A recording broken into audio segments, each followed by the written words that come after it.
Check one, check two. We are live, ladies and gentlemen. We are live. This is happening. This is a real thing that we are going to do tonight. That's what I used to say to girls in college. No, that's not accurate. Not accurate at all.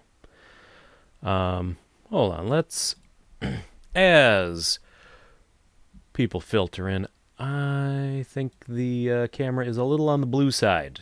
So just bear with me, folks. How about like that? Guess that's pretty accurate. Looks a little nicer. Am I incredibly red? All right. Hello, Roddy Rentals. Home video horrors, welcome.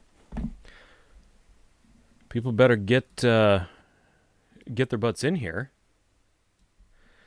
because Choose Your Own Adventure Night requires audience participation. So,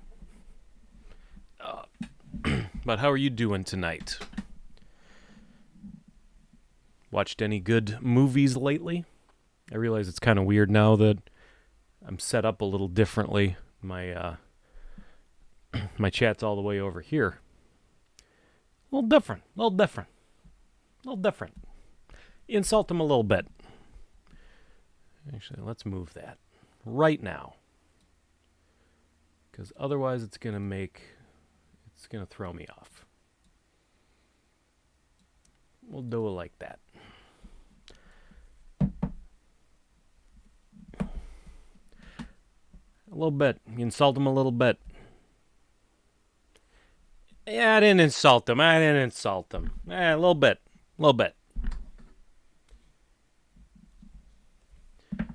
Goodfellas is, I don't know. I can't say it's, I don't know. I mean, there's a lot of other movies that I would, if you said, hey, you get to watch one movie for the rest of your life, there's a lot of movies I would pick over Goodfellas, but Goodfellas is so damn good. Like, it is kind of a perfect movie.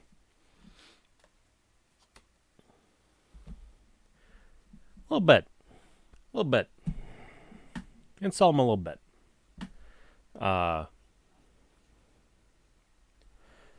Yeah, I don't, hold on. Hold the phone here. Okay.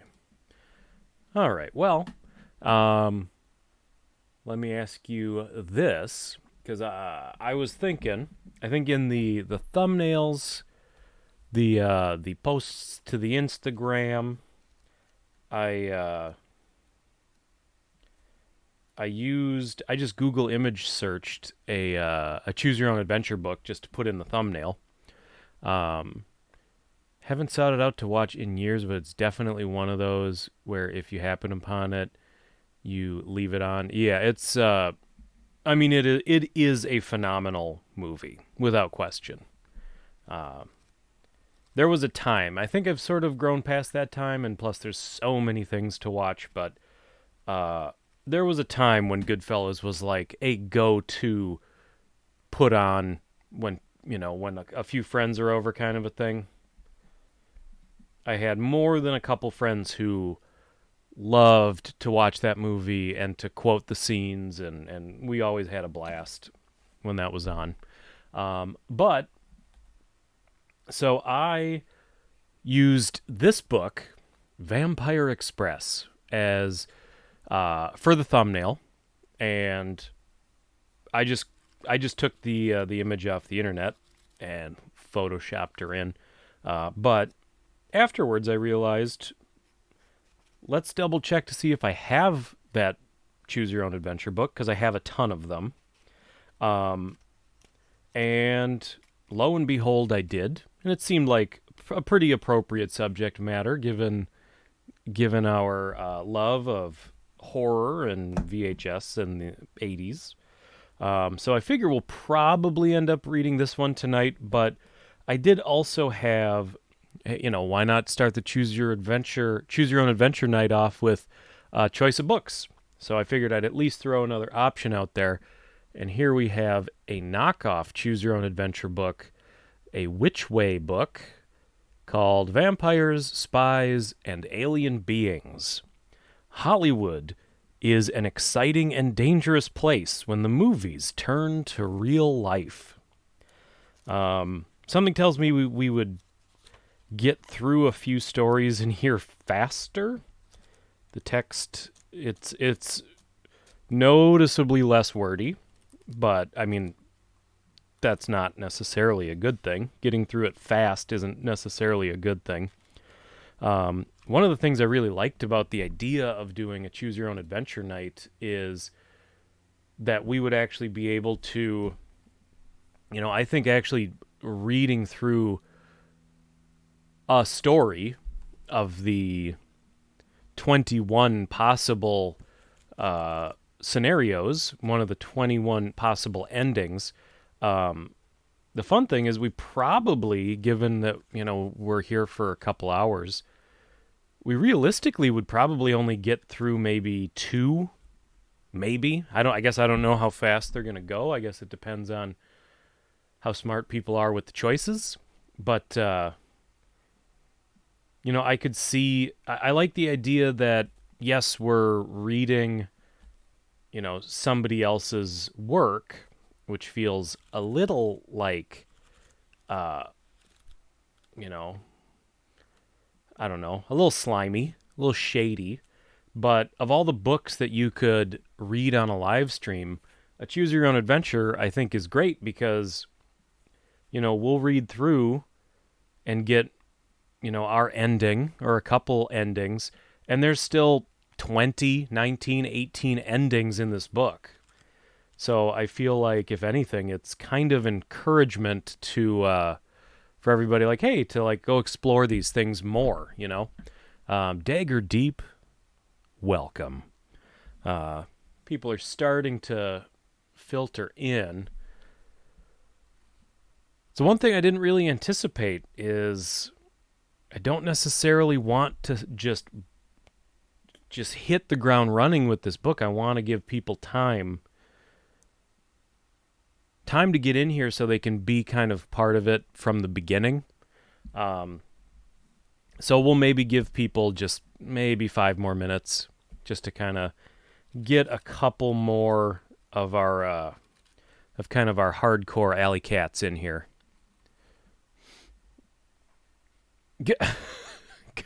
Yeah, it might have been awkward if it was literally me reading just to Roddy and just Roddy making the choices. I mean, it would have been cute. It would have been very romantic. But yeah, it's a good thing that maybe we'll get a couple more people in here.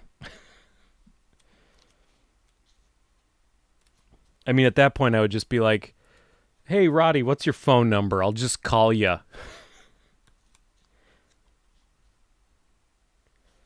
This should be fun. So yeah. So right up front, I kind of think we should go with Vampire Express, but Vampires, Spies, and Alien Beings does sound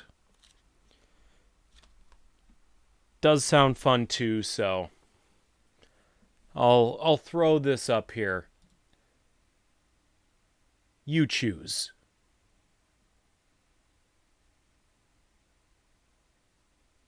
Billy Mount in the chat, welcome. Vampire Express or Vampires, Spies, and Aliens? You're new to this. Billy, you haven't missed anything, thankfully. We were just talking about how we might want to wait just a little bit to let people get in so that we're not in the middle of the book when our core group kind of gets in here. And I mean, it's going to happen. It's going to happen no matter what. Okay, Billy. These are... Billy, do you know what Choose Your Own Adventure books are? Basically, the idea is... And Dagger will explain I'm new to this too. This is the first time I'm attempting such a stream. Um, Choose your own adventure books were a big deal when I was a kid. They're a huge part of the 80s and 90s nostalgia, which is why I think they fit right at home here at Hat Hole Home Video. Hit that subscribe button if you haven't. You guys have. I know you have. But basically, the idea of these books is they are non-linear books. You will read up to a point. Usually, you don't have to read more than a page and a half, and you will hit a choice. And the book will say, if you try to break down the door, go to page 28. If you try to pick the lock, go to page 16. It'll be like that. So it is a book that you read and you make choices, and the choices you make change the story. Wasn't there martial arts ones? Oh, Billy. I don't know. Were there? Maybe just these 5? You probably remember these from a thrifting video from not too long ago. But yes, there are a ton of choose your own adventure books. Hundreds.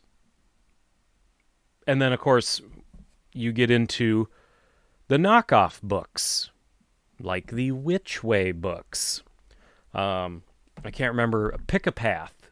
There were Pick a Path books. There were actually some Tolkien, like Lord of the Rings, Hobbit, universe books like this as well as I think Dungeons and Dragons released some of their own. And there's a great series which I own, I think, the entire series of, because collecting interactive fiction is another one of the things that I and my wife collect. So yeah, there's a series called Lone Wolf, and it's really interesting. It's a choose your own adventure book, but they involve keeping a list of inventory items. There's battles in them, so you have to keep like track of your hit points and things like that. They're really interesting. They're a little more involved. They're trying to make a choose your own adventure book, blend it with kind of D&D action as well. Really neat. You missed out on these? Guess I was too busy blowing smoke out my lungs at the time. Unbelievable. I mean, you could do that and read a choose your own adventure book at the same time. I'm just saying. By the way, if the person who did that Hat Hole fan art is in the house at the moment, very nice job. I don't think he is. That's Captain Filipino. Captain Pepinillo? Captain Pepinillo. Captain Filipino. I'm embarrassed. I'm actually gonna, I've got it up on my screen, because when he does pop into chat, I do want to show it off and give him some props, because that is an amazing thing that he did. Long before the Jackson. Oh yes, long before the Jackson movies. Big Josh Gaming in the house. My mic's a little hot, I'm noticing. Let me pull that down just a little bit. The Beatles and Stanley Kubrick were going to make a Lord of the Rings movies. Well, that would have been cool. I mean, it might not have been good, but it would have been cool. Welcome, Big Josh Gaming. I suppose we've got enough people to make some choices in the chat that we should probably start. And since I only saw one person vote, and they voted for Vampire Express, that is what we are going to do. Lennon as Gollum, my God. Okay, so here's the idea. I'm going to read the book, and when we hit choices, we'll throw it out, and basically spam the chat with your choices, and we'll go from there. And Groovy Movie in the house. Hey, buddy, just wanted to say hey to everybody. Have a great show. Choose wisely, people. Good night. Thank you, Groovy. Love ya. All right, let's do this. It has begun. Let's get to the right page. So while I read, I'm not really going to be obviously responding to the chat and reading at the same time. Would be a nightmare. So minimal chat interaction while I'm literally reading. So just FYI. Will super chats carry more weight, man? If I had super chats, yes, they would carry more weight. But I don't. So everybody's equal. It's not a pay to win chat here today. You're on a train in the Carpathian Mountains of Romania, on your way to visit your Uncle Andrew. In all the world, there is no place more closely connected with vampires than these mountains, and there is no one who knows more about them than your uncle. Now that you're old enough, he feels you are ready to join him on one of his expeditions. Your goal? To prove scientifically, once and for all, that vampires exist. And we got a little train headed into the Carpathian Mountains. Very nice. 2 other members of the expedition share your compartment on the train. Nina, a blonde girl about your age, and Mrs. West, her aunt, a tall and very grand lady in her 60s. Around her neck, Mrs. West wears a heavy gold chain, and from the chain dangles the largest jewel you've ever seen. It is a dark blood red, and it seems to glow like a dying fire. As the train slowly makes its way up and down steep inclines and around tight curves, you take out your uncle's most recent letter and reread the paragraph. Mrs. West and her niece may hold the key to your quest. For generations, their family has kept a painting of a jewel said to possess awesome and terrible powers. If we can use these powers, the painting and the jewel should lead us to vampires. If either falls into the wrong hands, we could all be in grave danger. You must protect them and their owners at all costs. But don't worry, you will not be alone in this task. I have helped the gypsies many times in the past, so wherever you find gypsies, you will find friends. Keep safe, Uncle Andrew. Snow is falling now, and the train moves more and more slowly. In the growing darkness, the fire within Mrs. West's jewel seems to glow brighter and brighter. Suddenly, she jumps to her feet, trembling and clutching her necklace. "The painting is calling me," she cries. "It's in danger. Someone is after it." "Oh, Aunt, really?" Nina says. Nina's a drag queen, apparently, from my voice. "You can't be serious. A painting can't talk." "Don't be so certain, my dear," says Mrs. West. "I heard it as plainly as I hear you." Should I do like, what was her name? Was it Edith? Edith Bunker? "In any case, I must make sure it's safe." She opens the door and rushes down the corridors towards the baggage car. 15 minutes pass, and Nina begins to look worried. When Mrs. West isn't back after half an hour, she is alarmed. "I'm going after her," she says. "Will you stay here in case I miss her and she returns?" She barely waits for your nod, and then she's running towards the baggage car. Moments later, she's back, wide-eyed and panting.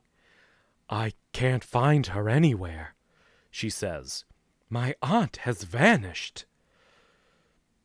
"I'll help you search the train," you say, trying to stay calm. "Where shall we start?" "We should go back to the baggage car and look for clues." She's turning into that goofy guy from Mary Poppins. They're like, I love to laugh. Baggage car, look for clues. Or we could ask the other passengers if they've seen her, says Nina. I'm so worried. I can't think straight. You decide. So we have. If you want to check out the baggage car, turn to page 4. If you want to question the other passengers, turn to page 31. So spam it in the chat. Baggage car or passengers? Baggage car or passengers? You decide. Take a sip of water while you decide.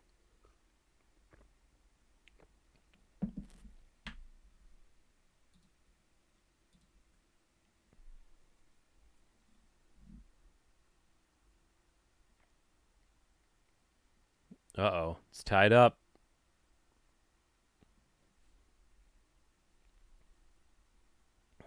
Baggage car, all right.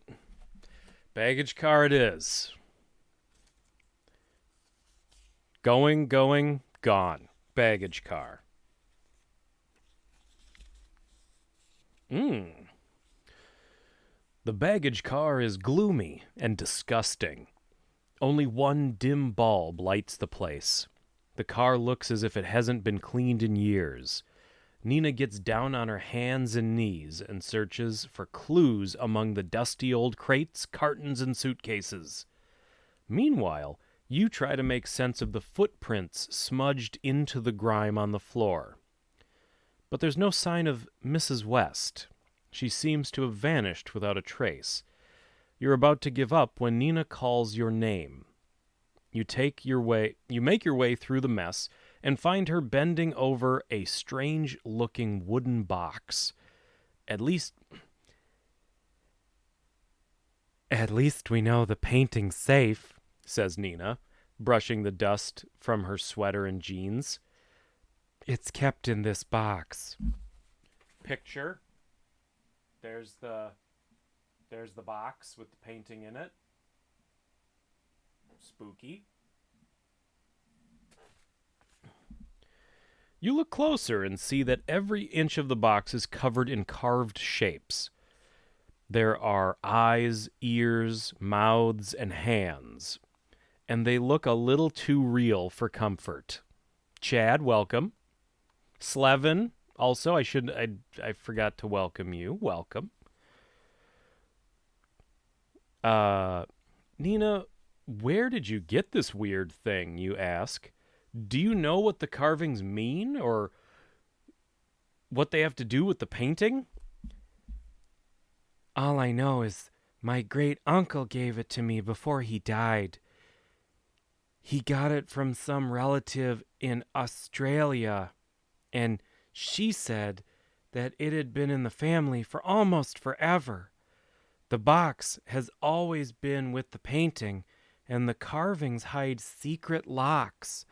My great-uncle showed me how to work them, but I've never actually seen the painting inside. Maybe we should look at it now. I don't know. Do we have to? You show her your uncle's letter. The painting might help us find your aunt, you say. Maybe, but what if it does have terrible powers and they turn out to be harmful to us? Maybe you should take your uncle's suggestion and ask the gypsies for help. We can always come back and open the box later. Got another choice here, people. Yeah, Nina does have a little bit of a Peter Lorre sound to her. That's I don't know why. Don't ask. Okay. If you think it's better to open the box now, go to page 8. If you'd rather consult the gypsies, go to page 55. So spam it in the chat. Open the box. What's in the box? Say, what's in the box? Or say, ask friends. All right, we got one. Open it. Come on, people, get in your votes.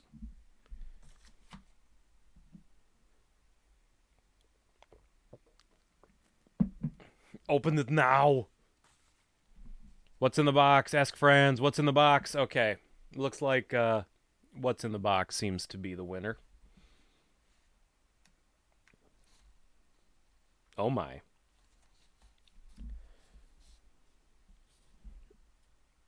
Once you've decided that the box must be opened, Nina seems to lose her fear. Instead, she feels a sudden strange panic to release the painting. Her hands dart frantically over the carvings. She touches an eye here, pulls a finger there, twists an ear. Sounds like my love life. She moves so swiftly, you can hardly see what's happening. Suddenly, a crack appears in the side of the box where no seam was visible before, and Nina stumbles backwards with a shudder. The painting. The painting, she whispers. It wanted me to open the box. It kept making me go faster and faster. Okay, this book is super sexual. Do you think it knows? Do you think it knows we need it? You ask hopefully. I don't know. It just wanted to be free. The box opens slowly, like a clamshell, on invisible hinges, and now you can see the painting that hangs inside. It is a portrait of a handsome man and a beautiful woman, dressed in old-fashioned clothes. A single candle stands on the heavy wooden table between them, its flame casting an eerie light on their faces. Through the open window behind them you can see the full moon. The painting looks 100 years old, and yet the man and woman seem ageless.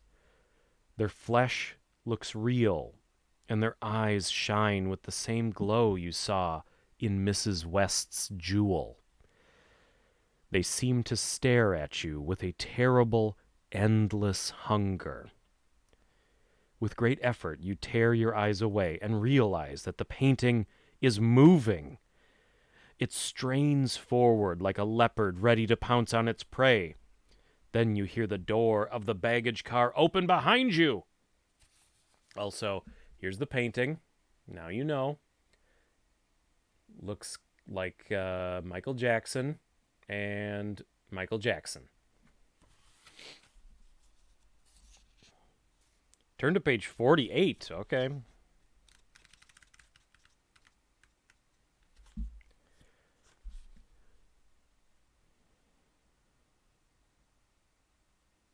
The door of the baggage car closes, and the painting is suddenly still.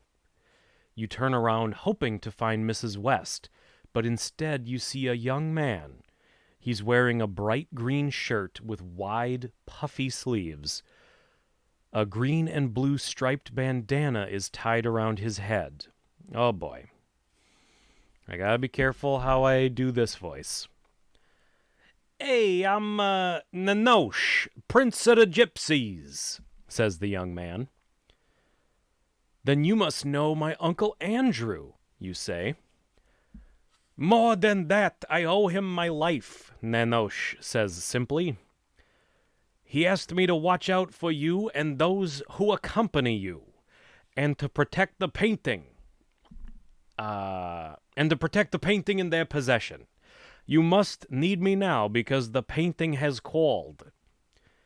Nina tells Nanosh about her missing aunt and about the jewel. According to Uncle Andrew, it too is supposed to have great powers, you say. I know nothing about this jewel, says Nanosh, but of the painting I can speak. Oh boy, I feel like all my voices are turning offensive. I'll do Robert De Niro. A little bit. Where was I? We have many legends of the magic, and your uncle believes that it can destroy vampires. The man in the picture is Count Zoltan. The woman is his wife, Carmilla. I have discovered that they are on this very train in their own private car. So you and the painting are in grave danger. He lowers his voice. My people say they are vampires. You must leave the train at once. Countess Carmilla stops when she comes to the vampire trap. What? Oh, I was supposed to go to a different page. Can't read these books linearly. What's happening? I'll tell you, Ninja. We just found out that there's vampire royalty on the train that we're on, pretty sure. So this is going to be bad. Turn to page 86.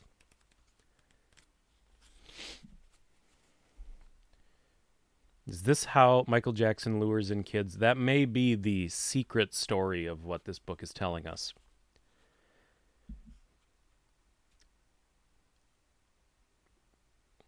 But if there's vampires, we can't leave my aunt to them, says Nina. We can do nothing for your aunt here, says Nanosh. We do not know how to use the painting's powers. Only Andrew and the old ones have that knowledge. The old ones, you say? They are the spirits that guide us, explains Nanosh. They speak through Lyuba. Oh boy, that's way too close to labia. Our wise woman. If you carry the painting to our camp, we can consult them in safety. Your other choice, I get the feeling a choice is coming up. Your other choice is to try to contact your uncle at the next station to ask for his advice. Once we know how to use the painting, we can follow the vampires to their castle. Until then, we can only hope that Mrs. West is still alive. Okay, we've got a choice to make. Do we contact Uncle Andrew, or do we take the painting to the gypsy camp, spam it in the chat, call your uncle, or visit the gypsies? Visit friends. Let's not use, gypsy's kind of an insulting word. Visit our friends. We're going to start saying friends, I think, from now on. It was the 80s. Spam it in the chat.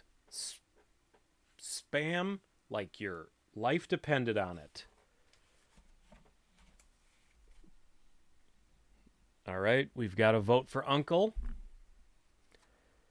Visit our friends. Uh-oh, it's tied up. Lay it out here. Slevin saying friends. Who else we got? We got friends. Let's go hang with our friends, Chad. Come on. It's looking like friends. And by the way, I just remembered, real quick, a very quick aside. I just remembered that our friend who did some really phenomenal fan art for the channel, I forgot, he doesn't actually usually come to the Wednesday night live streams. He's usually only at the Sunday morning live streams. So I'm not going to wait for him to show up. I just want to real quick point out here on Instagram, I suppose, I don't know if I can zoom it in.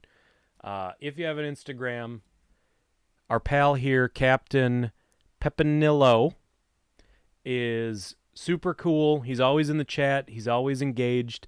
And he's a hell of an artist.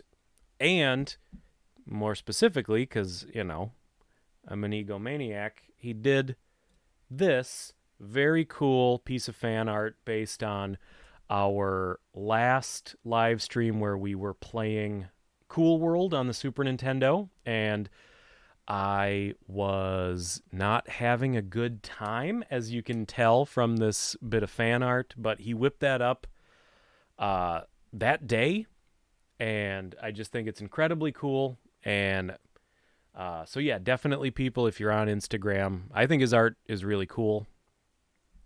And I appreciate it. I appreciate the hell out of it. But yeah, look at what this guy. I love it. I like what he's doing here. He's obviously a Red Letter Media fan. He did a Horse Ninja, bit of fan art. Super cool. Love it. So yeah, check him out if that's your thing. But there we go. Shout outs all around. Yeah, and his Frankenhooker was super cool too. Okay. Just wanted to get that out of the way now because I appreciate it, and it just dawned on me that he's probably not going to be in the chat tonight. So we said visit our friends. So we got to go all the way back to page 64. All right.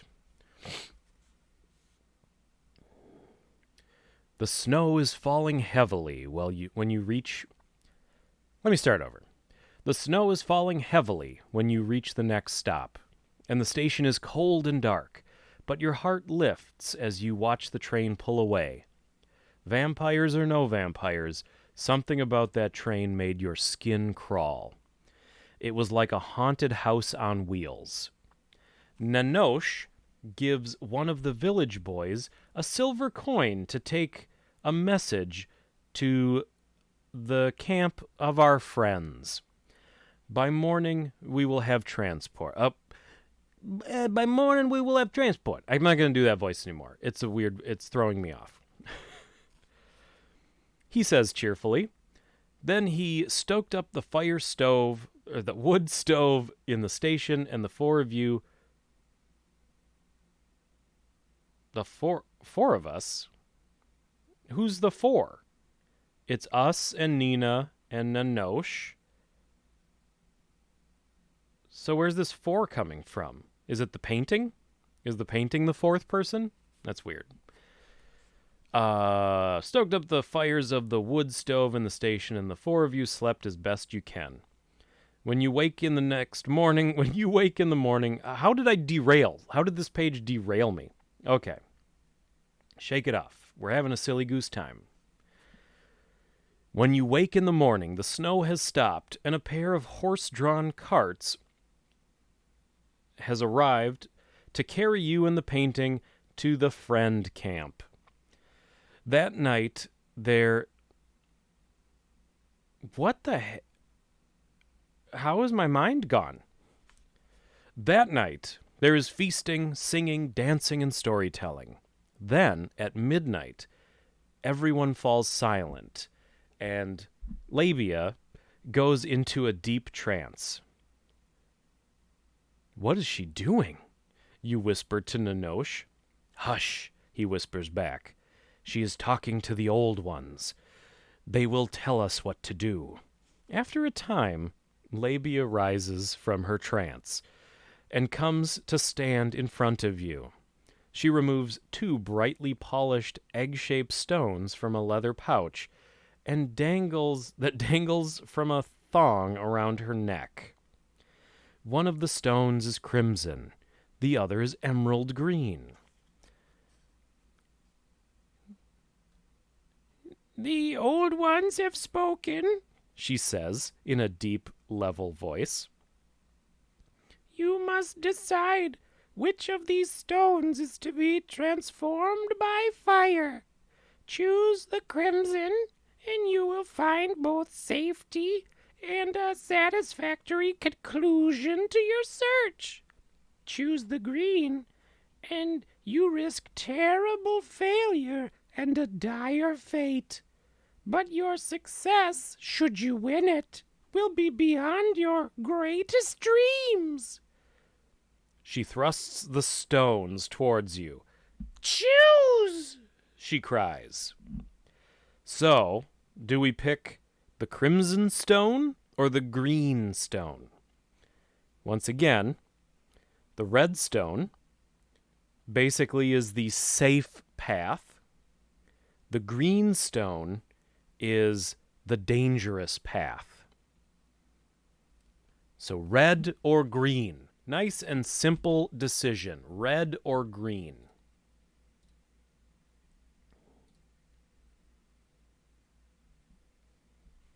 Oh boy. I should have known you'd all want the green. Except Chad. Chad's red pilling it. All right, green it is. Danger. Okay. So green, we got to go to page 100. Oh my god. Labia flings the emerald stones into the depths of the flames. Thunder booms. Huge, bright billows of green smoke swell from the fire and swallow her. Finally, the smoke drifts away, and you can see that she is now holding an odd-shaped crystal about 3 or 4 inches across. "This is the message of the stone," she says in a grave voice. "You have been appointed leader of those who will combat the vampires. This places you in terrible danger, for Countess Carmilla now wears the Bloodstone, the jewel they took from Mrs. West. It makes them nearly invulnerable by draining the great powers of the painting. However, the old ones will not send you against Zoltan and Carmilla unshielded. They are giving you this crystal called Laluvo's Star. Laluvo was our greatest king and a terrible enemy of vampires. It is our hope that this crystal star will protect you against the bloodlight of the jewel, and will allow the powers of the painting to overcome the vampires." Whew. Welcome, Duke. Smoke some weed. All right. The next morning, you and Nina, Nanosh, and several other friends set off on horseback for the vampire's lair. Towards evening, when the castle is in sight, Nanosh turns to you and gestures toward a tall rocky spire. "That high pinnacle is one of the most sacred places," he says. "It is called Friend Needle. We could climb to its top and wait there for the painting to attract the Count and Countess. Now that they have the Bloodstone, they may be overconfident and try to attack us on our high ground. However, if Mrs. West is still alive, it might be better if we enter the castle immediately. Both ways are filled with peril, but the choice is yours. You're the leader." So, we now have another choice. Do we want to head straight into the vampire's castle? Or do we want to wait on the top of Friend Needle? So, wait or castle? Wait or castle? Castle.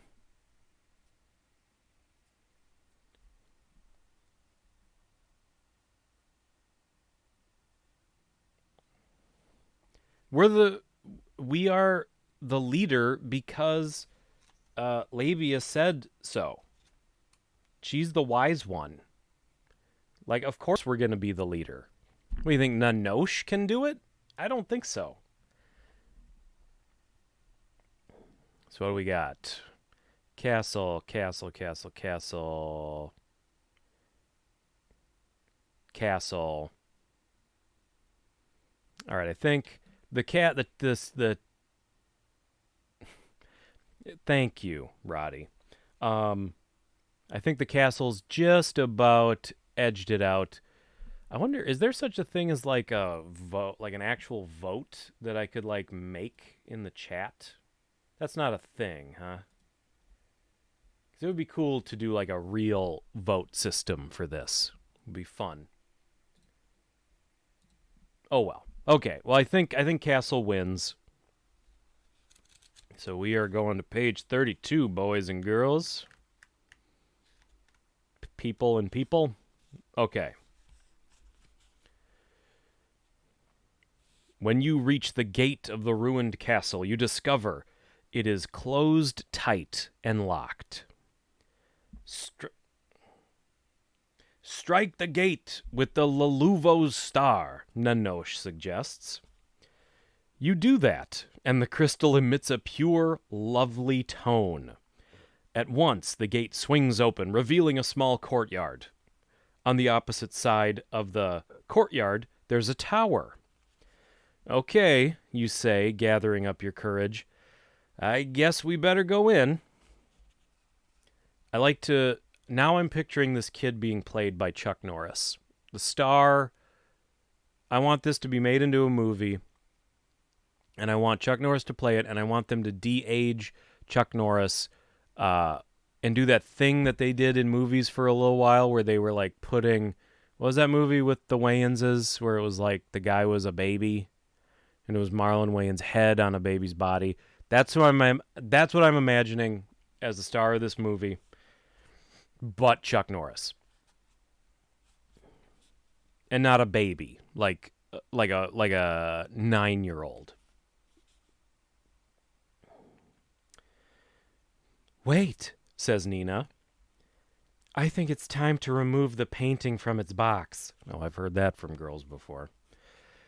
She places it carefully on the ground and then releases the locks and latches hidden in the intricate carvings. Once the painting is out in the open, it seems to come alive. It practically pulls Nina to the doorway in the tower. The door leads to a stone staircase, and the stairs descend into the dark. You and your friends light torches and slowly, cautiously, make your way down the worn, ancient staircase. At the bottom, you find yourselves in a huge, vaulted room, carved out of the mountain bedrock. It is empty. You pass through an arched doorway and into a dark, narrow tunnel. Shadows flicker ominously in the torch-lit gloom. For miles, it seems, the tunnel slopes deeper and deeper into the mountain. Finally, you enter another room, a room that's exactly like your own room at home. This is getting intense. Uh-oh. I missed it. I think it was 112.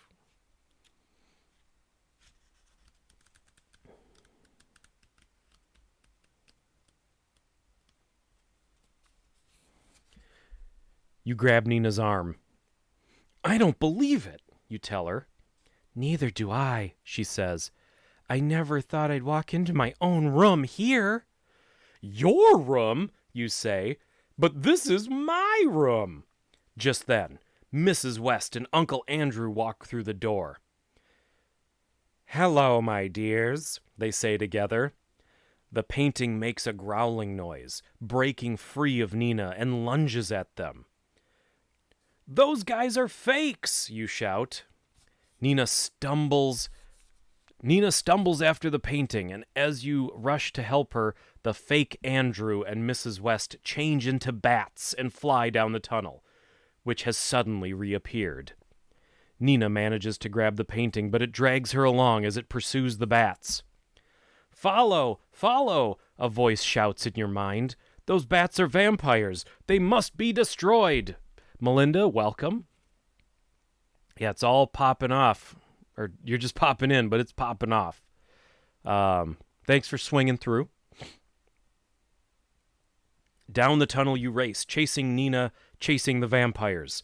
At least you don't have to worry about torches. The painting lights the way. At last you find yourself in a vast, steamy cavern.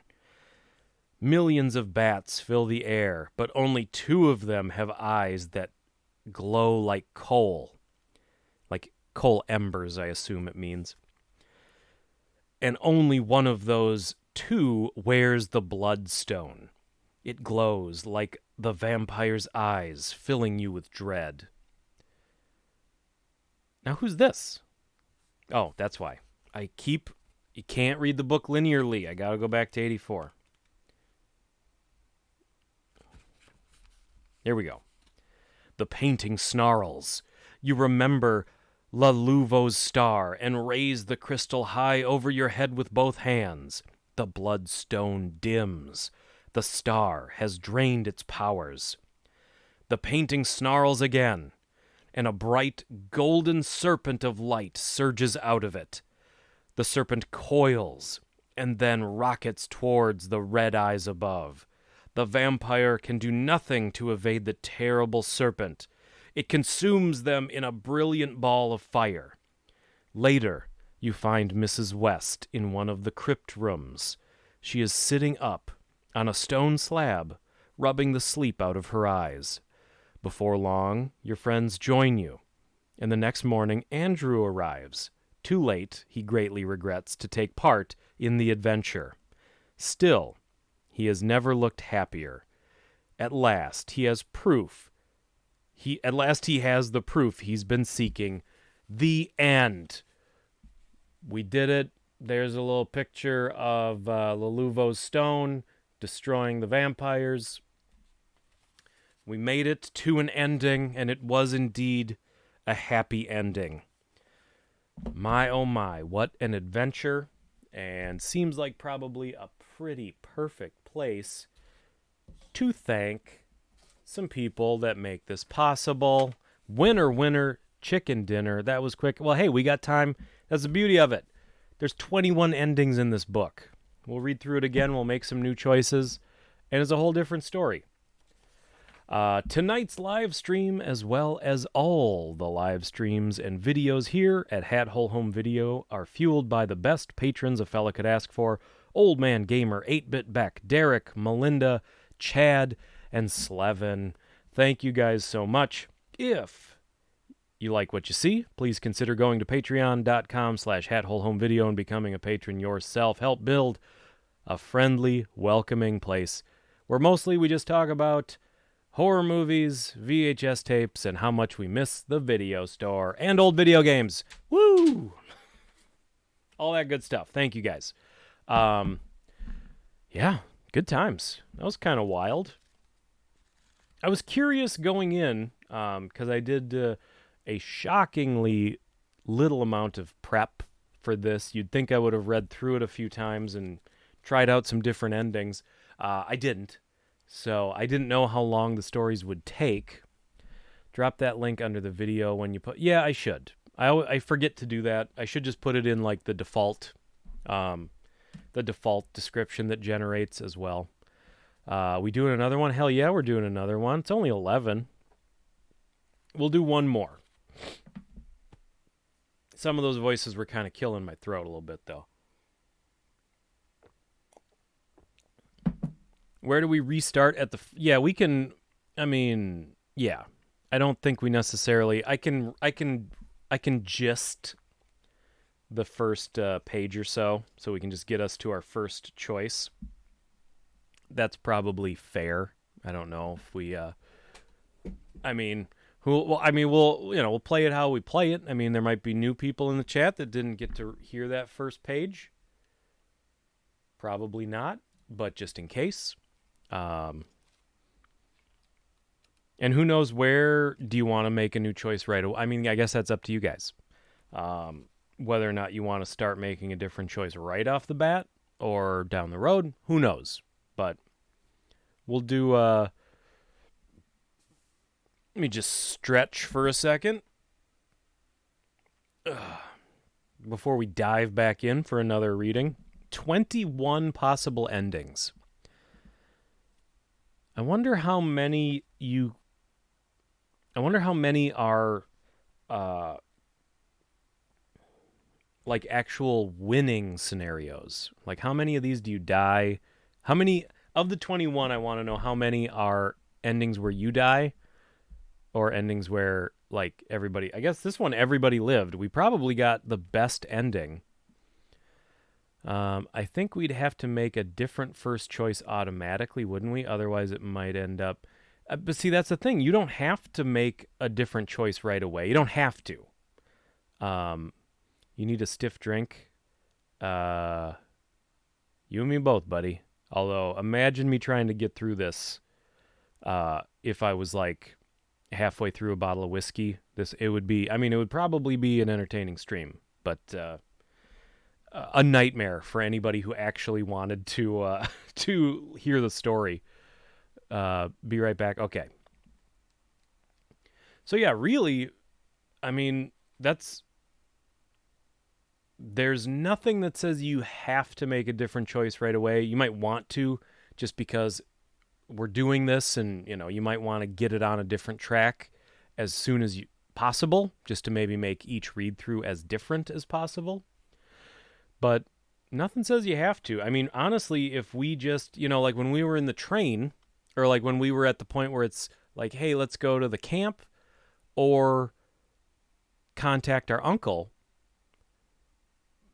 we could have got all the way there before changing that choice, and changing that choice gives you a totally different ending, and a totally different adventure. It's very possible.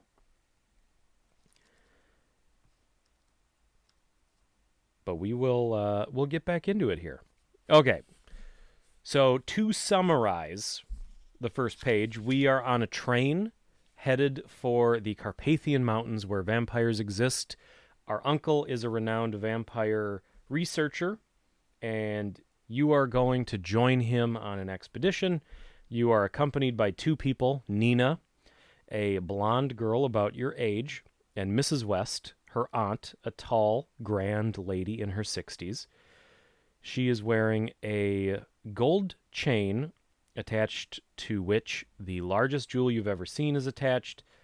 It's a dark blood red, and it seems to glow like a dying fire. You think you read this one when you were a kid? Yeah, probably. I mean, I imagine if you're going to like go get one from the library, that's probably one you'd want to look at.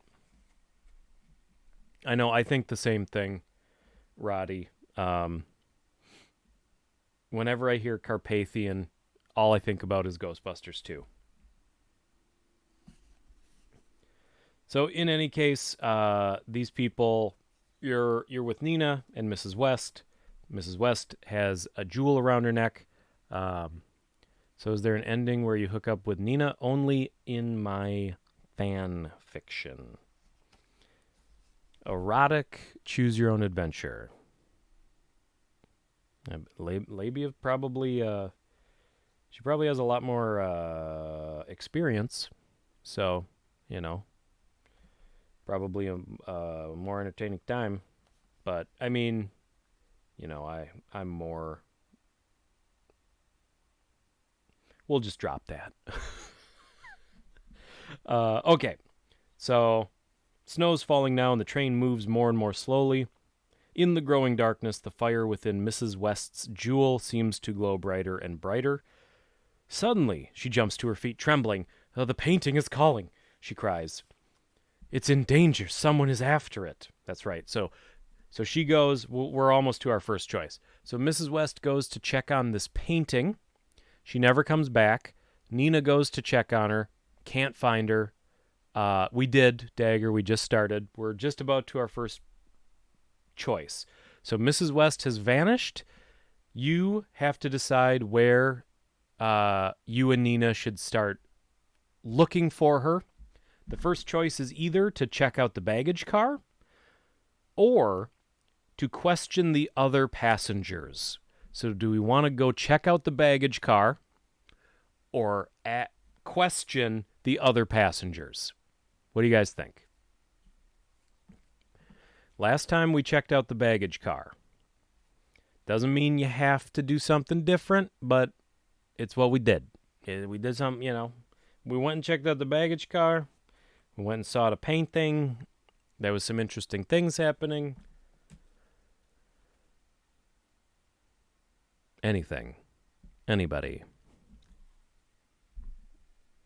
Coming in hot. Question passengers, all right? Question the passengers. Question the passengers. Okay. Page 31. The two of you step out into the corridor and look up and down. Mrs. West made sure you had a pretty nice compartment, but the rest of the train looks so old and worn out, you wonder how it holds together at all. Nina shivers. "It's really cold in here," she says. "Let's get moving," you reply. "Maybe that will warm us up." It appears that there are a few others riding on the train. In one compartment are two traveling friends, a handsome young man and an extremely old woman. I mean, that's rude. Ethel, welcome. Oh, okay. In another, two men sit opposite each other. One is tall and distinguished looking. He wears a brown plaid suit and smokes a curved stem pipe. The other is small and nervous and wears strange, brightly colored clothes. The other compartments are empty. Ahead of your car is the baggage car, the coal car, and the engine. Behind you is another car, but the door is locked. You meet the conductor in the corridor. He doesn't look friendly. "Have you seen my aunt, Mrs. West?" Nina asks. "No," he says, averting his eyes. Brown plaid, yeah, very stylish. Turn to page 7. Turn to page 11. "We went to the baggage car to check on my painting. Or she went to the baggage car to check on my painting. When she didn't come back, I went to look for her, but she seems to have disappeared." "That happens all the time on this train," says the conductor, shaking his head. "Why anyone wants to ride on it, I'll never know." "Is there any place else on the train she could be?" you ask. "You can look anywhere you like," he says, then lowers his voice. "Except the private car of Count Zoltan and Countess Carmilla. That is off limits." He backs away as if in fright. "Few travel in these mountains," he mutters as he retreats. What? It says, "Few have traveled in these mountains," he mutters as he retreats. "Do you begin to understand why?" That is a weird sentence. That sounds like something that was Google translated from another language into English. Do you begin to understand why? He said that. The conductor said that. "I'm not sure I understand at all." You say, "Oops. I'm not sure I understand at all," you say to Nina. "But it's plain he won't or can't give us any help." "I guess we'll just have to ask the other people in the car," says Nina. "Or we can try Count Zoltan's car, even though the conductor said it was off limits." Okay, choices. If you want to ask the two men for help, turn to page 12.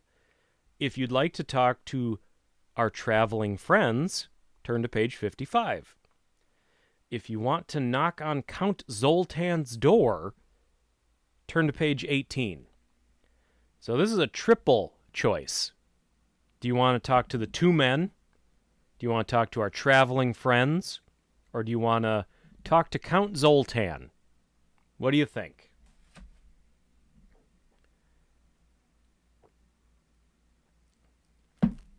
Oh, boy.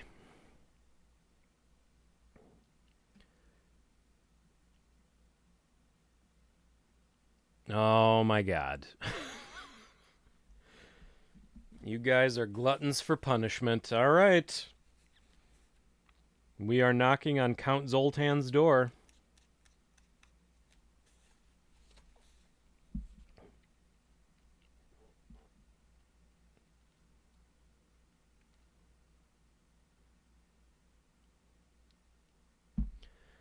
You knock on the door of Count Zoltan's car, but no one answers. You knock again, harder, and after a time, the door swings open.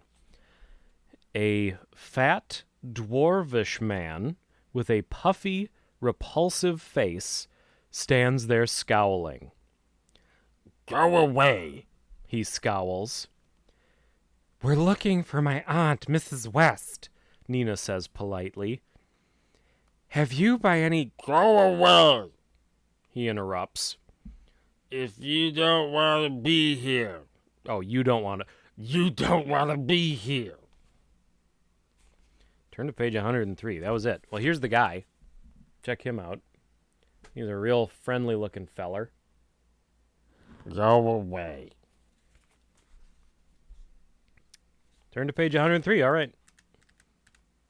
So not super inviting.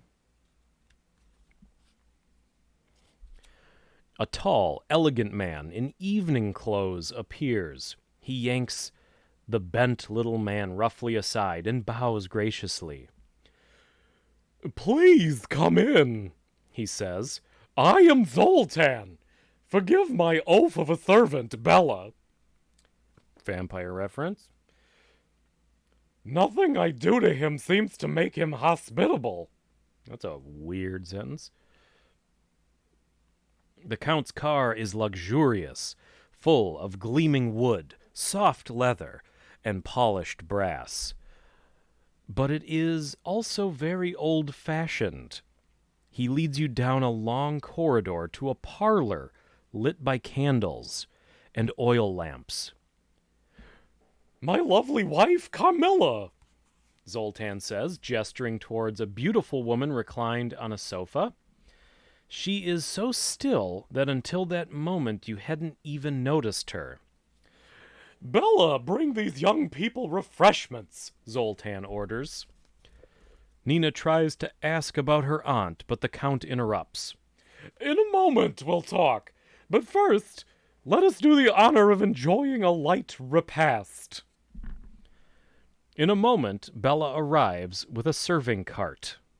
Was it a real little serving cart? Or was he like this?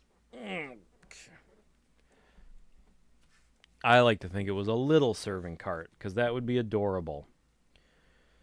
On it are bowls of candy, platters of cookies, cakes and pastries, pitchers of fruit punch, and pots of hot chocolate. Everything looks delicious. Although you're anxious to keep searching for Mrs. West, you find your mouth watering and suddenly realize you haven't eaten in hours. The Countess seems to come to life. "Please take what you like," she says sweetly, but you notice a strange look in her eyes. All right, we've got a choice. Do you accept her invitation or do you decline? Do we accept or decline? In other words, are we going to go bonkers on candy, or are we going to control ourselves? Eat all of her food. Accept. Hell no. Decline. Uh-oh, it's tied up.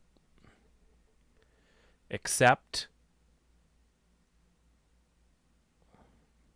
All right, anybody else?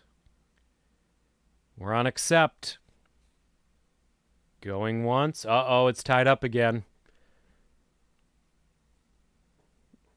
All right, we're tied. Going once. Going twice. Gone. We're tied, so we're going to have to do... But we're hungry. We're going to have to do a flip of a coin. And we are going to do... Oh, man, this is a blast from the past, folks.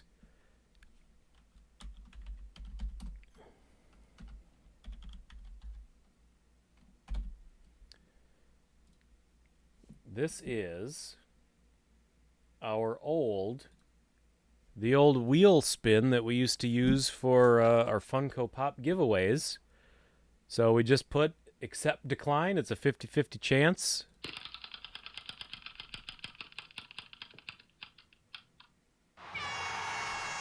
All right, it's declined. The offer is declined.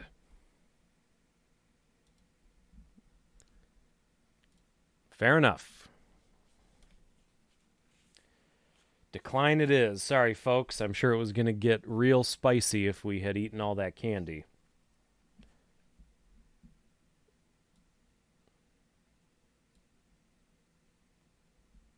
Remember the wheel? Man, we had fun back then.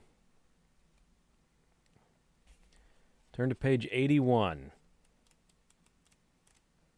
Oh, we're so hungry.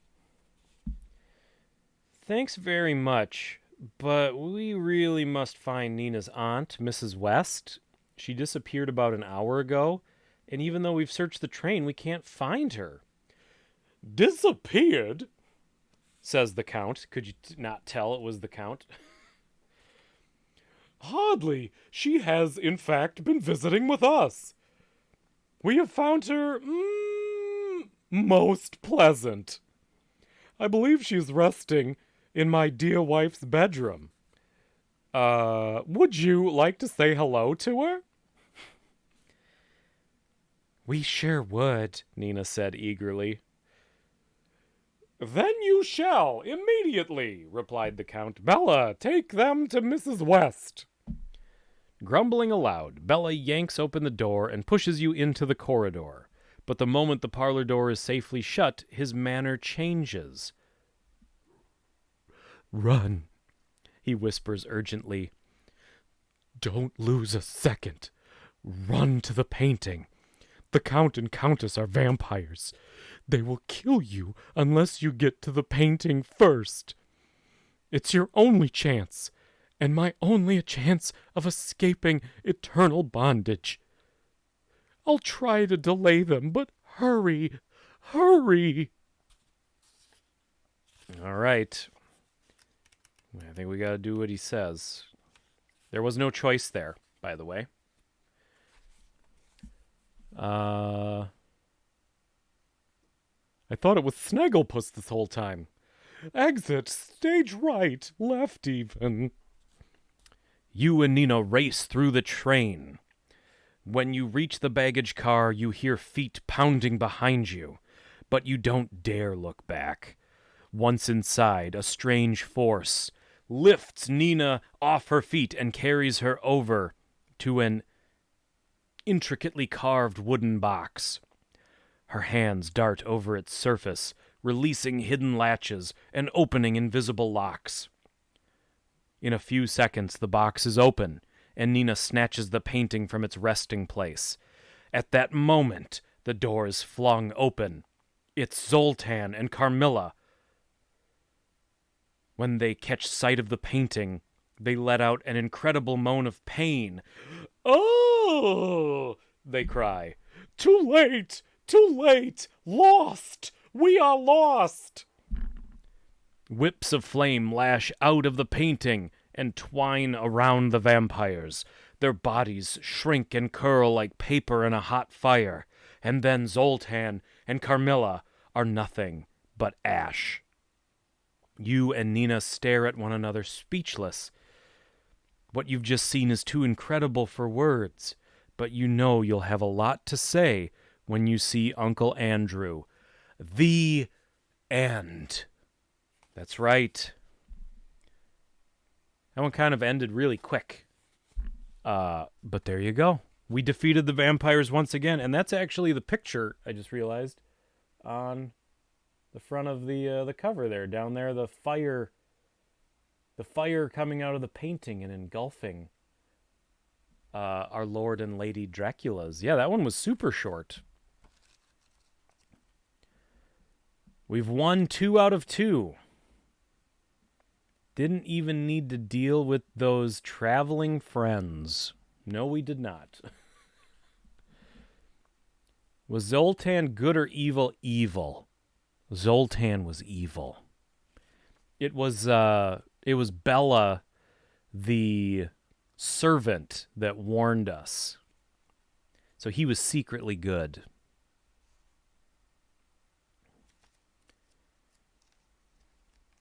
All right, do we want to do... I didn't think that one would go so short. So should we do one more?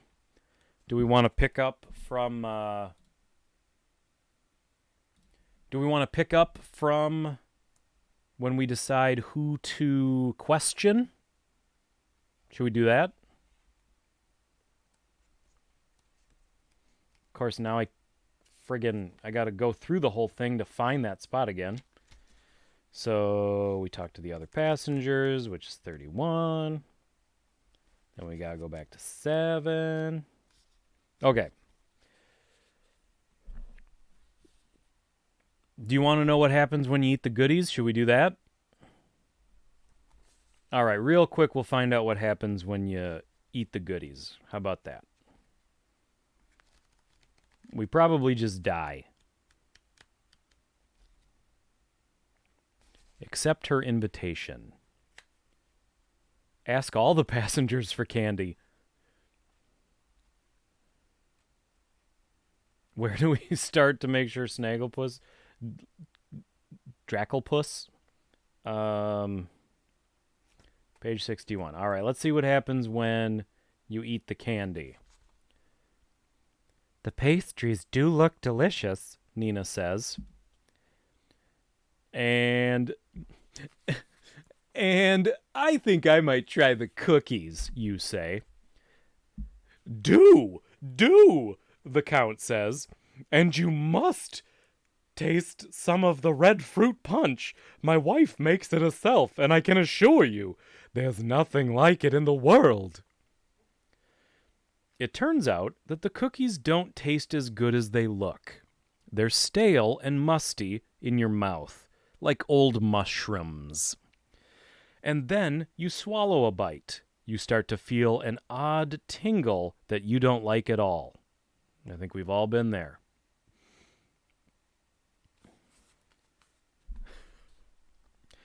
Where was I? You spit out what's left and grab Nina's hand. Don't eat anymore, you yell. Run! The Count blocks the door to the corridor. He smiles broadly, and you catch a glimpse of dagger-sharp white teeth. Vampires. Dun, dun, dun. There he is. There's Lord Dracklepuss. Turn to page 87. You got it.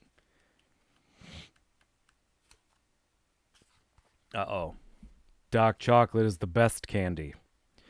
I don't know if I agree with that, but I do go through phases where I'm all about the dark chocolate.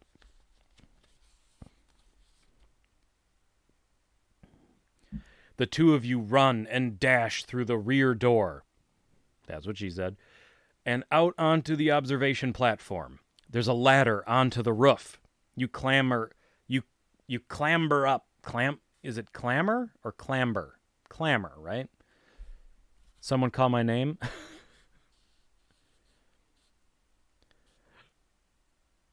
Yeah, okay. Stop to distract. See, this is why I cannot look at the chat while I'm reading. You clamber up, hoping to make your way along the top of the swaying train to the passenger car ahead. The train slowly climbs a steep grade. The snowstorm has become a blizzard, and the wind that hits you is fierce and bitter.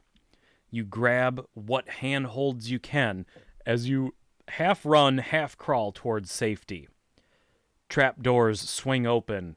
Hands stretch out to snatch you, but somehow you slip around them. And now, behind you, in spite of the roar of the wind, you hear the heavy, steady pounding of vampire feet. How you know what vampire feet sound like versus regular feet is beyond me.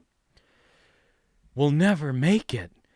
Oh, we'll never make it, you shout to Nina. Our only chance is to jump for it. The two of you leap blindly into the dark and land in a soft snowbank. Shaken, but safe. The blizzard is bad, but the train was worse, and you're not sorry to hear it rumble away. You're lucky the Count decided not to jump after you, and your luck continues to hold. In the distance, you see a warm yellow light. Soon, you and Nina find yourselves in a cozy cabin belonging to a woodsman and his wife, who gladly put you up for the night. The next morning, you follow the railroad track to town, where you call Uncle Andrew. Maybe he'll be able to find Mrs. West. You certainly hope so. The end. So that was not a good ending. That was a bad ending. Do not take candy from vampires, folks. It leads to, clearly, at the very least, an ambiguously negative ending. You just can't do it.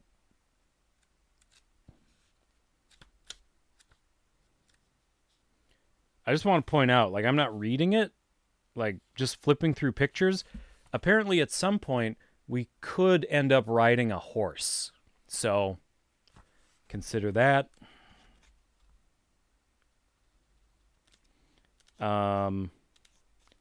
Where was the questioning passengers? Wait, what went wrong with the candy? We ate some and it felt weird, and then the vampires attacked us. I mean, that's what happens.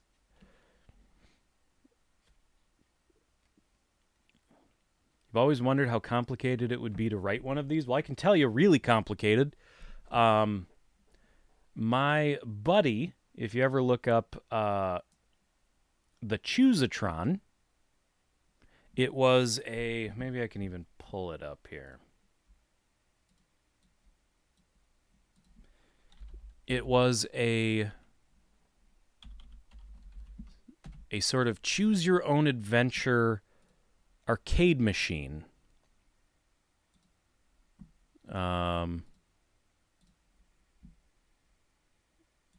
Here. Just so you have something to look at so you know what I'm talking about. But a friend of mine kickstarted this successfully a while back, and it is a little machine that prints out a choose your own adventure story. And, you know, it basically prints out a chunk of story, lets you pick a choice. It's got some some keypads on it. And then when you make a choice, it prints out the next little chunk of story. So after you're done, you have your version of that story on a receipt to take home with you. Super cool, super awesome, very clever. And but because of that, you know, I was sort of, you know, his world revolved around choose your own adventure and interactive fiction for a couple years. So he got really into dissecting how a choose your own adventure is built. And it is fascinating, and it is far more complicated than you would expect. There's a lot of people online who have created visualizations of all the different paths that you can take in different choose your own adventure books, and it's really interesting stuff. I tried once or twice to actually write some choose your own adventure stories. Oh, you know what? I'm going to show, I think this, I don't know will this video even play anymore? It's an old video. Dang, it doesn't play anymore. Tell you what, I will pull, the video should be on YouTube. So let's pull it up here.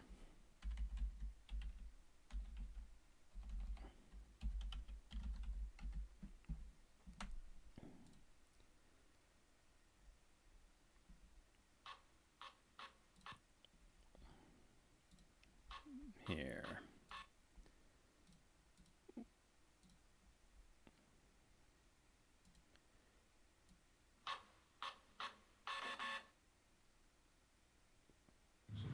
Hi, I'm Jerry Bellich, a software developer and a storyteller, and I'd like to talk to you about the Choosatron and the stories it tells. The Choosatron is a mini arcade kit that plays Watch for me. choice-based story adventures, and best of all, You see me can build peeking? it and program it yourself. Peeking out from behind the curtain. Imagine I show a up in this classic video a choice few storybook times. inside a small machine, and instead of flipping pages back and forth, the words pour out in front of you, only pausing so you can decide what you want to happen next. With an inkless thermal printer, you get to keep every journey. Your support will fund the first manufacturing run of our newly designed circuit boards. This is one of my prototypes that was featured in the July issue of Wired UK. The Choosatron is powered by a SparkCore wireless module, so you can download stories with ease. And best of all, the Choosatron board comes fully assembled, so your kit is a snap to build. There's also a port Wait, for this is connecting two my Choosatrons together greatest for our planned on-screen two-player feature. performance of all Try your hand time. at a quick round of Prisoner's Dilemma, or explore an ancient temple Wait, with a friend. wait for it. Or maybe a game involving There I am. fighting, where I'm each move is Blanca. described with excruciating detail. I also did And all finally, those special a effects. USB connection will allow for the Choosatron to be updated and reprogrammed. I will be open sourcing all of its hardware, so it can be free like this dove to update and customize. Playing the Choosatron is only half the fun. You can even write your own stories. Oh, there's As so part of much this more video. Kickstarter, A host of brilliant writers are creating their own interactive stories. But you guys get it. most for the first You guys time. get it. We don't need to watch the whole video. But it's awesome. And Jerry's awesome. There we go. Yeah, it's super cool. Unfortunately, I don't have one. But that may change. Don't worry. That may change. He did actually cool enough because I set up at my wife's and mine's wedding reception. We set up a gaming corner, like with a projector, with a Xbox hooked up to it, and a couple things hooked up that people could just go play. If you're not into dancing, I wanted to give somebody another option. It's actually an idea that I took from Jerry, because at Jerry's wedding reception, he had a little gaming corner set up. But he actually brought a Choosatron and had a Choosatron set up at my wedding reception so people could goof around and play with stories and stuff. Super cool. Hopefully, I would never say, like, to pester someone, but I do think the Choosatron is a super cool idea. And it's something that he's kind of moved on from. But there are still people out there that bring it up quite a bit. And sorry, I heard a weird noise. A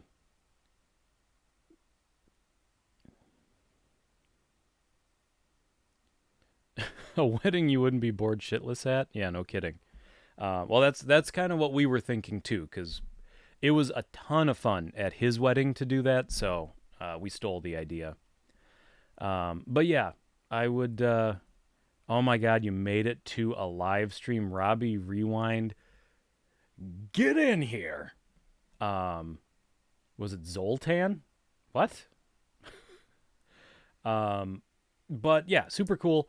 And hopefully, I know it's something he has recently kind of been at least open to the idea of giving another look and maybe trying to do something with it again. Oh, the noise I heard, it may have been Zoltan. No, it didn't sound anything like, it wasn't like, here, try some candy. It was like, it might just be these neighbors. They're like 2 houses down, but they're like the sliding door that goes out to their deck, it's always open, and they play world music very loudly, like basically all night long. It's very weird. I don't know what's going on in that house, but I think I'm just catching little trebly bits of the music, just very faintly. But yeah, super cool. And but because of that, his life completely revolved around choose your own adventure for a long time, and mine, I sort of secondhand revolved around choose your own adventure for a while, and sort of learned some of the ins and outs of kind of the dissection of how these stories are constructed. But yeah, super cool. Okay, let's maybe do.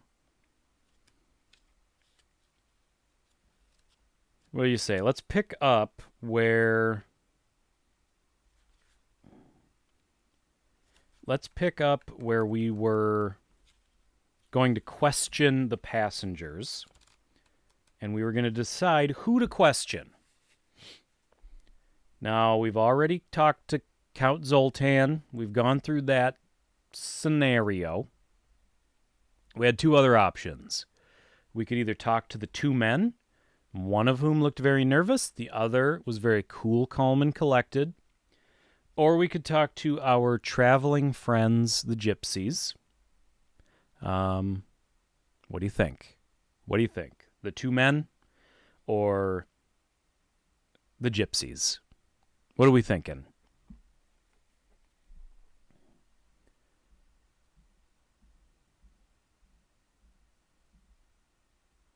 Two men, talk to the travelers. Oh boy, here we go. Everybody's okay. We got two for travelers. Going once, going twice. Never deny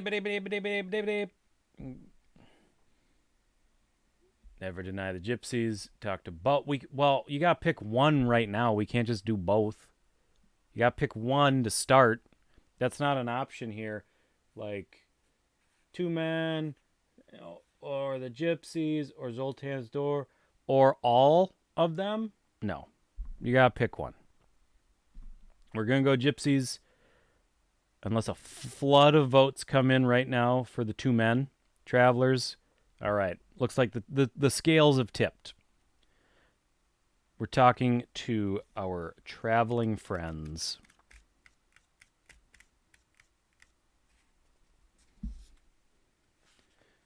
You knock on the door of the gypsy's compartment, and a lady with blue flowers clipped to her beautiful white hair beckons you inside. She is very old, and yet ageless. This is the start of a porno. And she looks wise and kindly and horny. That part wasn't in there. Across from her sits a young man wearing a bright green shirt with wide, puffy sleeves and a blue and green striped bandana on his head.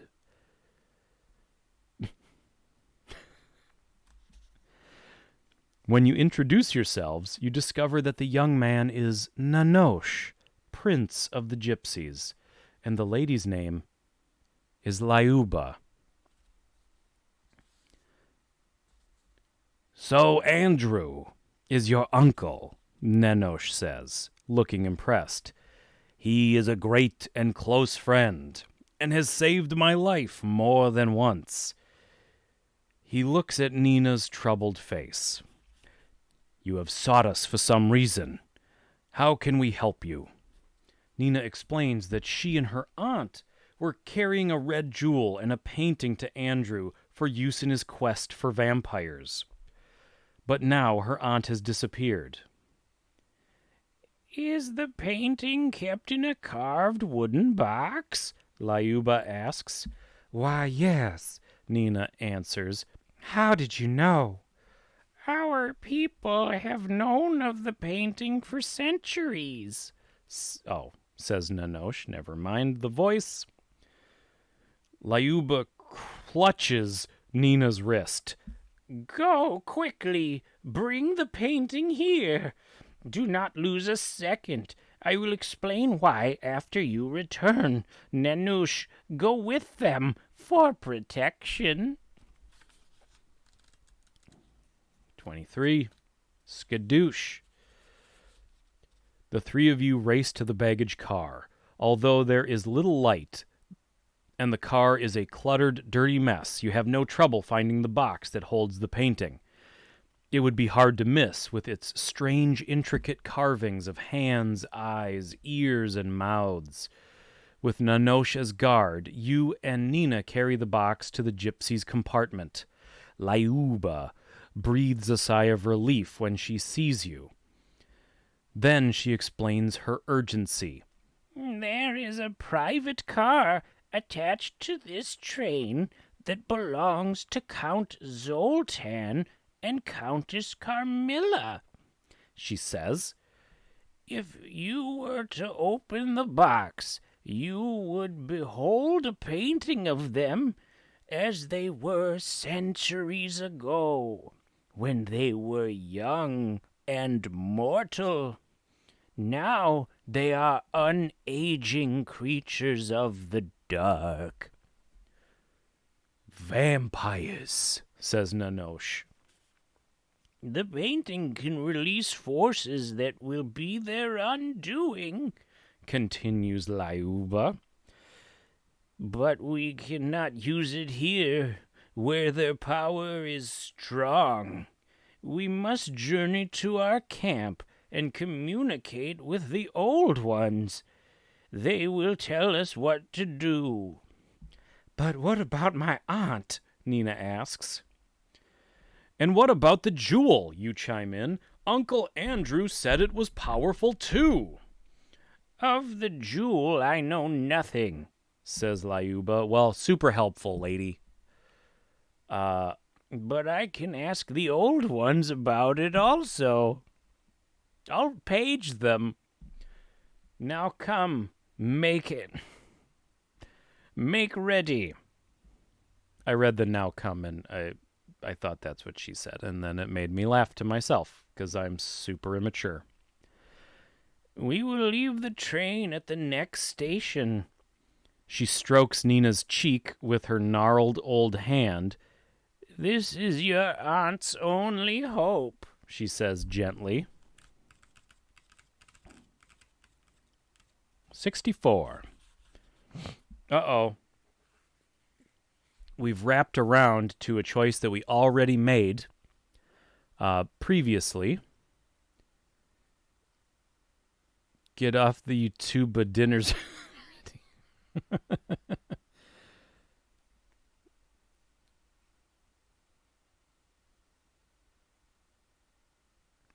Do they have erotic versions of these books? That's a great question, and I would assume that that's a thing, but I don't know for sure. God, if somebody made a porno website that was a string of choose-your-own-adventure videos, that would be very interesting. That has to exist. Yeah, there might be a market for it. Call me a creep, but I'd be interested. I wouldn't not be interested. We just killed Zoltan. I know. I wasn't going to bring up the fact that this version of the story contradicts a previous version of the story. I wasn't going to bring that up, Chad, but yeah. We totally killed them on the train last time, so there's no reason we actually need to leave the train. Stroking with gnarled old hands. It's your aunt's only hope. Yeah, it's disgusting. Tell the gypsies to attack the vampires. It would be like Thinner, kind of, but with vampires. So, much like a previous story that we read, we go to the gypsy camp, and Lyuba talks to the old ones, and we are given a choice. Let me find it here. Okay, so there's two stones.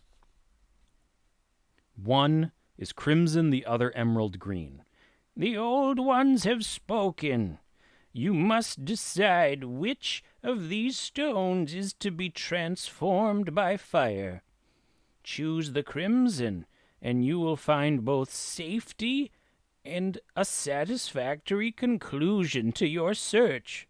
Choose the green, and you risk terrible failure and a dire fate. But your success, should you win it, will be beyond your greatest dreams.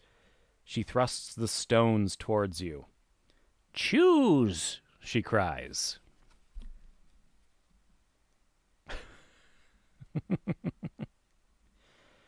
So, I believe last time we took the green pill. We could take the green pill again. There's nothing that says we have to take something different than we did last time. But this is the choice. The red pill, which is the safe pill, or the green pill, which is the dangerous pill. Or not, they're not pills, they're stones. Stupid Chad got red pill in my mind. Safe stone, dangerous stone. What's it going to be?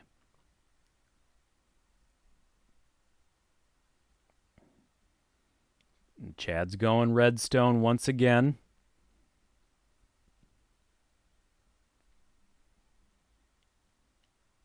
Slevin's saying green. All right. Roddy's siding with Chad this time.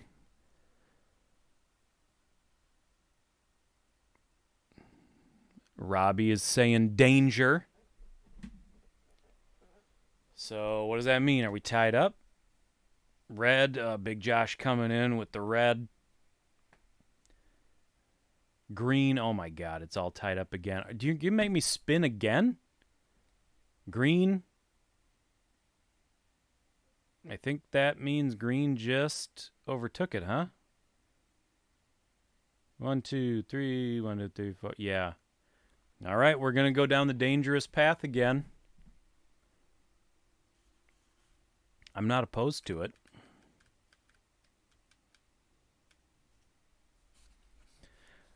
Lyuba flings the emerald stone into the depths of the flames. Thunder booms. Huge, bright billows of green smoke swell with fire and swallow her. Finally, the smoke drifts away, and you can see that she is now holding an odd-shaped crystal about 3 or 4 inches across. It's a nice color, yeah. This is the message of the stone, she says in a grave voice. You have been appointed leader of those who will combat the vampires. This places you in terrible peril. For Countess Carmilla now wears the bloodstone, the jewel they took from Mrs. West. It makes them nearly invulnerable by draining the great powers of the painting. However, the old ones will not send you against Zoltan and Carmilla unshielded. They are giving you this crystal, called the Laluvo's Star. Laluvo was our greatest king and a terrible enemy of vampires. Blah, blah, blah. We get it. We've read through this part before. All right, the next morning, you, Nina, Nanosh, and several other gypsies set off on horseback for the vampire's lair. Toward evening, when the castle is in sight, Nanosh turns to you and gestures towards a tall, rocky spire. That high pinnacle is one of our most sacred places, he says. It is called Gypsy's Needle. We could climb to the top and wait there with the painting to attract the Count and Countess. Now that they have the Bloodstone, they may be overconfident and try to attack us on our own high ground. However, if Mrs. West is still alive, it might be better if we entered the castle immediately. Both ways are filled with peril, but the choice is yours. You are the leader. Castle or needle. It's 5 a.m. here. You got to get up in 5 hours. I get it, dude. Have a good night. Thank you for swinging in and hanging out and having a good time with us. We will catch you next time. So last time we went into the castle. Sounds like this time people are thinking, climb the needle, get that high ground. Let's do it. Bye, Josh. Ethel's saying castle. Yeah, Ethel, I don't think you were here for the first read through, so yeah, you don't know what happens in the castle. And thus the beauty of a choose your own adventure book. So we're climbing the needle. Let's do it.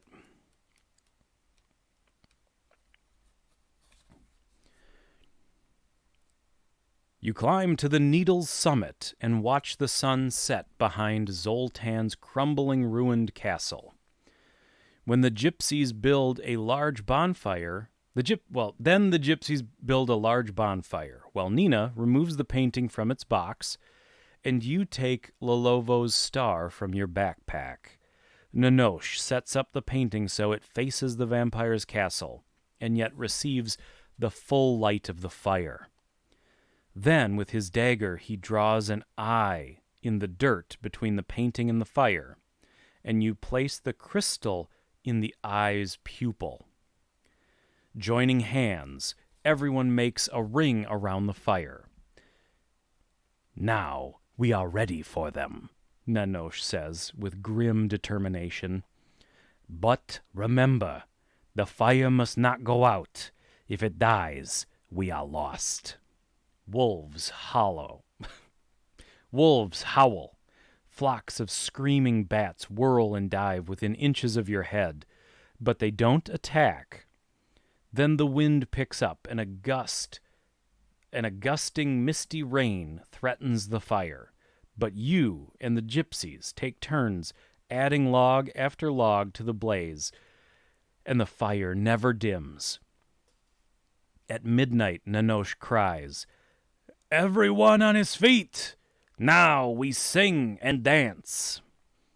And around the blazing bonfire you go, dancing and singing at the top of your lungs. Wolves howl again, and then you see two monster bats flying above you, the vampires. They are circling the fire, drawn to it like comets to the sun. Around one of the bats' necks is the bloodstone. Its terrible crimson glow falls on you like a lead shroud and drains you of your energy. 79. 69, 79. I gotta get a drink. Are they singing Carly Rae Jepsen? You know they are. I really wanna stop and just for a taste of it. I don't remember the words right now.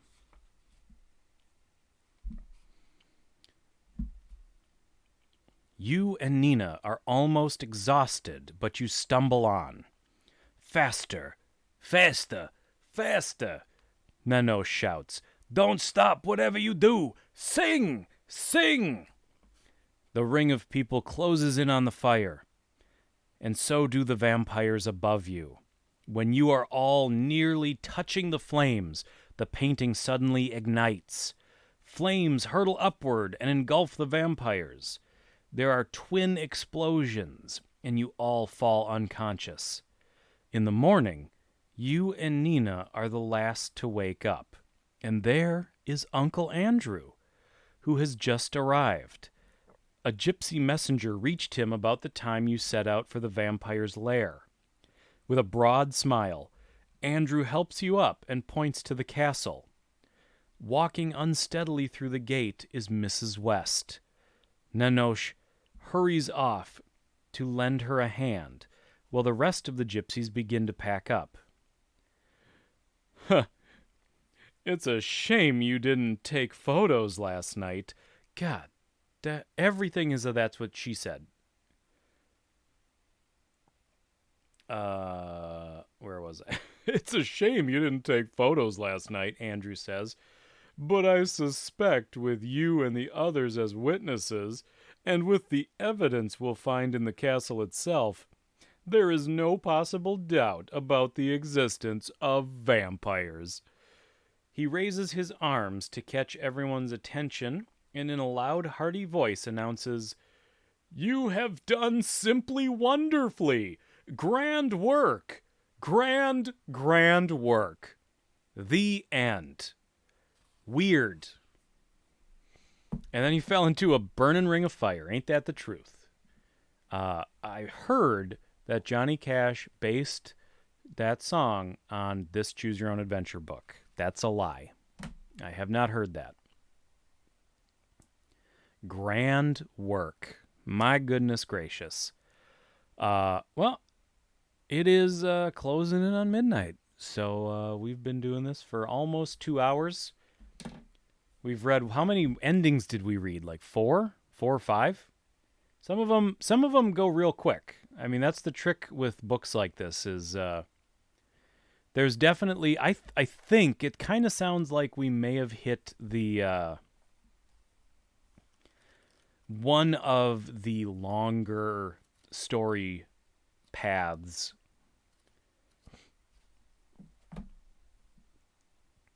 Yeah, you're right. We didn't die in any. Did we die in any of them?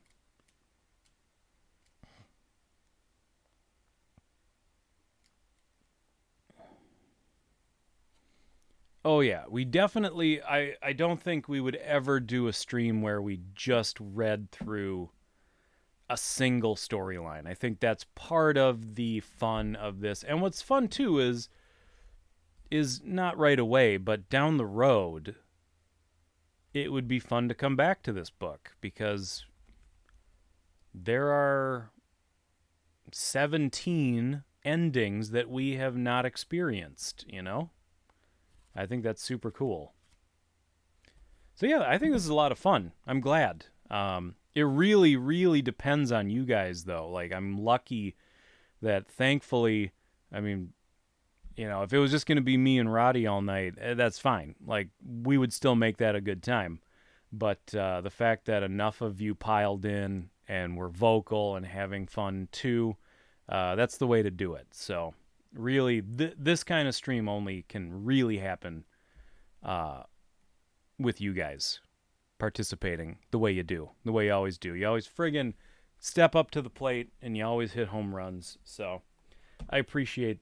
I appreciate all of you. We definitely got to do this again. Yeah, this is definitely going to be, I mean, for sure monthly. Next Wednesday, thrifting. Although I'm guessing it was a grand stream. A grand stream. I think that's how we end streams now. I've been picking up a lot of stuff, but I haven't been filming as much for thrifting. So next Wednesday might be just a pure pickups, like VHS pickups kind of live stream. I don't know if I'm going to have enough footage to actually edit something together, like a vlog. So it'll probably just be the live, like going through all the stuff that I picked up, which is fine. You know, once again, it's all about us just hanging out, having a good time. And then obviously Sundays are playing games. And yeah, so yeah, maybe a month from today that we get back to doing a Choose Your Own Adventure live stream, but I think this is a lot of fun, and I'm excited. And maybe I'll actually do a mild amount of prep and read through some of the book ahead of time, so I'm not quite so stumbly in my readings, but that's really hard to do just because of the nature of non-linear reading, because I would have to read through to really do that. I would have to read through the whole book, like read through all of the options, and that kind of takes away some of the fun for me. Yeah, see, you need your reaction. See, that's kind of what I was thinking, is it's like it's not as fun if Like, I know everything that's going to happen. So, yeah, we will, I guess, call it a night. So thank you, everybody. And if I don't see you bright and early Sunday morning for playing some 8-bit or 16-bit games for a little while, hopefully I'll see you next Wednesday night. And yeah, it's been a blast. Good night, everybody. I will catch all you cool cats and you dirty dogs on the flip side.